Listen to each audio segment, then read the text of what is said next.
ایمان کو تقویت پہنچانے اللہ سے جڑنے کے لیے نماز ہے کہ نماز پہلی امتوں کو 2 نماز ہیں، ہمیں 5۔ پہلی امتوں کی مسجد کوئی نہیں، ہماری مسجد۔ پہلی امتوں کی اذان کوئی نہیں، ہمیں اذان ملی۔ اور اذان اتنا بڑا عمل بنا دیا میرے نبی نے کہ آپ نے فرمایا کہ اذان دینے والا قیامت کے دن سب سے اونچے مقام پر کھڑا ہوگا۔ حضرت علی فرمایا کرتے تھے کاش میں اللہ کے نبی سے حسن حسین کے لیے مسجد نبوی کی اذان مانگ لیتا، یہ حضرت علی فرمایا کرتے تھے۔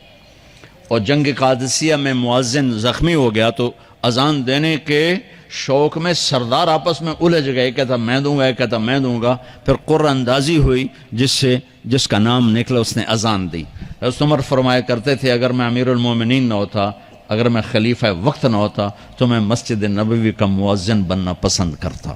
کسی کو اذان نہیں ملی، ہمیں اذان۔ پہلا مؤذن بلال بنا، پہلے مؤذن اللہ نے بلال کو یہ عزت عطا فرمائی۔ دنیا میں یہ ہے اور آخرت میں یہ ہے کہ میرے نبی نے فرمایا کہ جب جنت میں جانے کا وقت آئے گا نا تو جنت کی میرے لیے سواری لائی جائے گی، میں اس سواری پہ بیٹھوں گا تو اس کی جو وہ رسی ہوگی نا وہ ایسے نیچے گر جائے گی، یہ نیچے گرے گی۔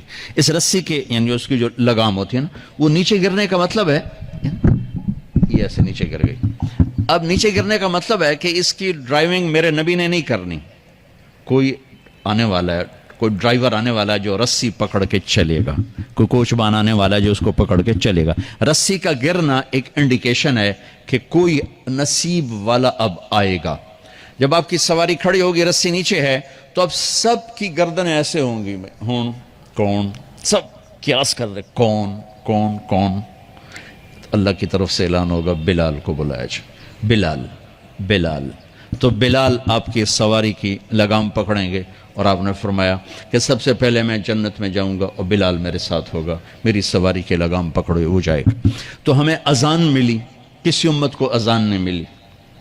ہمیں 5 نمازیں ملی، کسی امت کو نمازیں نہیں۔ 2 نمازیں، ایک فجر کی 2 رکعت، عصر کی 2 رکعت۔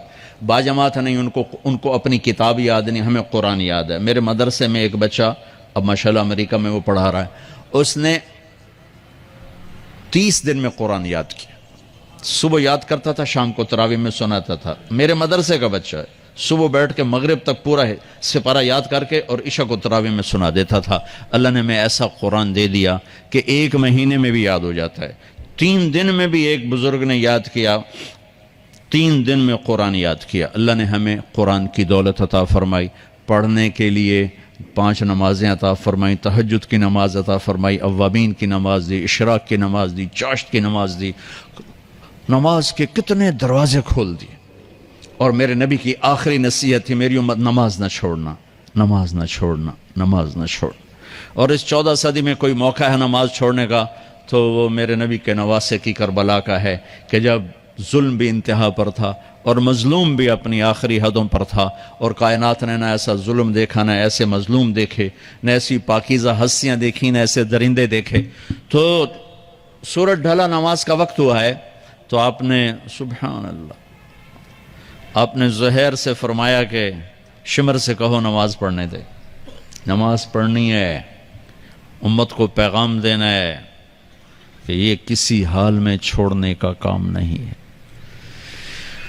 تو انہوں نے آگے بڑھ کے شمر سے کہا نماز پڑھنے دو، انہوں نے کہا نہیں نماز نہیں پڑھنے دیں گے، ہماری تلوار چلے گی۔ انہوں نے واپس آ کر کہا جی وہ کہہ رہے ہیں ہم جنگ نہیں روکیں گے، تلوار چلے گی۔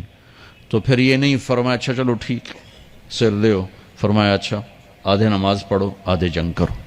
آدھوں نے نماز پڑھی، آدھوں نے جنگ کی۔ پھر انہوں نے جنگ کی اور پہلوں نے نماز پڑھی، اور عصر سے پہلے سب کے سر کٹ کے نیزوں پہ چڑھ گئے۔ یہ وہ ہستیاں ہیں جن کو میرے نبی نے کہا میری آنکھوں کی ٹھنڈک حسن حسین، میرے جگر کے ٹکڑے، میرے جنت کے پھول، پتہ نہیں کیا کیا تشبیہات دی ہیں میرے نبی نے۔ اب جنت کے نوجوانوں کے سردار حسن اور حسین۔ اور پھر نماز نہیں چھوڑی۔ ان کو جنت کی بشارت تو ماں کے دودھ پیتے مل گئی تھی، کربلا کی وجہ سے نہیں ملی سرداری ان کو، وہ تو ان کے سر کا صحرا ہے الگ۔ ان کو سرداری جنت کے ملی ماں کا دودھ پیتے ہوئے کہ جنت کے نوجوانوں کے سردار ہیں حسن اور حسین۔ نماز نہیں چھوڑی میرے عزیزو، نماز نہ چھوڑ۔ اللہ کا شکر ہے، میں آپ بچوں کو دیکھ کے مجھے اپنا کالج کا دور یاد آ رہا ہے۔ ہمارے دور میں ایک نعیم الدین صاحب گورنمنٹ کالج لاہور میں تبلیغ کا کام کرتے تھے اور وہ اکیلے ہی نماز پڑھتے تھے, کوئی نمازی نہیں ہوتا تھا, اور کسی لڑکے کی داڑھی نہیں تھی, کسی لڑکی سوا سے ایک نعیم الدین کی. اب ہر کالج میں جائے داڑھیوں والے بچے نظر آتے ہیں, ٹوپیوں والے بچے نظر آتے ہیں, کوئی لڑکی کے سر پہ دوپٹہ نہیں ہوتا تھا, کوئی ایجوکیشن تھی. اب لمز جیسی یونیورسٹی میں بھی لڑکیاں پورے برقعے میں ہوتی ہیں, حجاب میں ہوتی ہیں, نقاب میں ہوتی ہیں.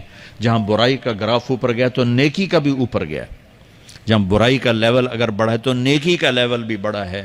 اتنا بڑا میری نسل کا مجمع اللہ کی بات سن رہا ہے, یہ اس دور میں کوئی تصور نہیں کر سکتا تھا.